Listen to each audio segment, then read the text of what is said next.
আসসালামু আলাইকুম দর্শকবৃন্দু, আশা করি আপনারা সকলেই ভালো আছেন। আমি জ্যোতিষ রাজ দেলোয়ার চিস্তি আজ আপনাদের সামনে উপস্থিত হলাম দর্শনের রহমত তাজমহল জেমস ওয়াল পক্ষ থেকে।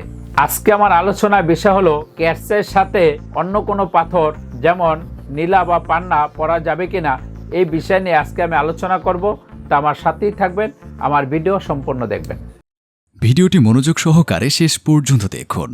আর এমনই সব রাশি রত্নপাথরের নিয়মিত তথ্য পেতে আমাদের চ্যানেলটি এখনই সাবস্ক্রাইব করুন ও পাশে থাকা বেল আইকনটিতে ক্লিক করুন।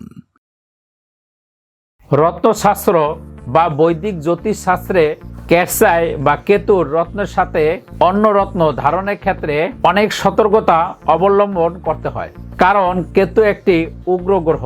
এর সাথে বন্ধু বা শত্রু গ্রহের রত্ন সমন্বয় না বুঝে পড়লে বিপদ হতে পারে। প্রথমত হলো ক্যাটসাই ও নীলা। ক্যাটসাই ও নীলা একসাথে পরা সম্ভব। জ্যোতিষ শাস্ত্রে শনি ও কেতুকে একে অপরের বন্ধু বা সমগোত্র মনে করা হয়, তাই ক্যাটসাই এবং নীলা চাইলে একসাথে ধারণ করতে পারবেন। উপকারিতা: এই সমন্বয় জাতককে দ্রুত সাফল্য, শত্রু দমন, হঠাৎ বিপদ থেকে রক্ষা করে। বিশেষ করে যারা আধ্যাত্মিক সাধনা বা গবেষণামূলক কাজ করে তাদের জন্য এটি দারুণ কার্যকর।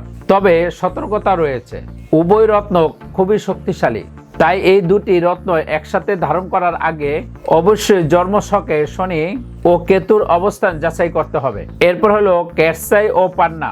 ক্যাটসাই ও পান্না ধারণের ক্ষেত্রে সতর্কতা প্রয়োজন। পান্না হলো বুধ গ্রহ ও ক্যাটসাই হলো কেতু।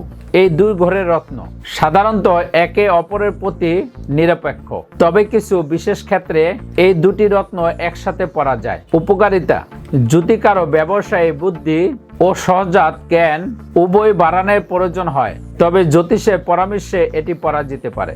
তবে সতর্কতা রয়েছে, যদি জন্মছকে বুধ ও কেতুর মধ্যে শত্রুতা থাকে তবে এই দুটি রত্ন একসাথে পড়লে সিদ্ধান্তহীনতা তৈরি হতে পারে। দর্শকবৃন্দু, ক্যাটসের সাথে পান্না বা নীলা ধারণ করতে পারবেন, সেই ক্ষেত্রে আপনার গ্রহ নক্ষত্র বিচার বিশ্লেষণ করে অবশ্যই একজন বিশেষজ্ঞ জ্যোতিষ এবং তান্ত্রিক অ্যাস্ট্রোলজার রত্ন বিশেষজ্ঞের পরামর্শ নিয়ে ধারণ করতে হবে। দর্শকবৃন্দু, ক্যাটসের সাথে অন্য কোনো পাথর যেমন নীলা বা পান্না ধারণ করা যাবে কিনা, এই বিষয় নিয়ে আজকে আমি সামান্য কিছু আলোচনা করলাম। পরবর্তীতে অন্য ভিডিও নিয়ে আপনাদের সামনে আসবো। সেই পর্যন্ত আপনারা সকলেই ভালো থাকেন, সুস্থ থাকেন। শুভ হোক আপনার ভাগ্য। তাহলে ভিউয়ার্স, কেমন লাগলো ভিডিওটি কমেন্টে জানাবেন। আর ভিডিওটি ভালো লাগলে লাইক বা শেয়ার করবেন। আর চ্যানেলে পরবর্তী ভিডিও পেতে হলে চ্যানেলটি অবশ্যই সাবস্ক্রাইব করুন। ভিডিওটি মনোযোগ সহকারে দেখার জন্য ধন্যবাদ। শুভ হোক আপনার ভাগ্য।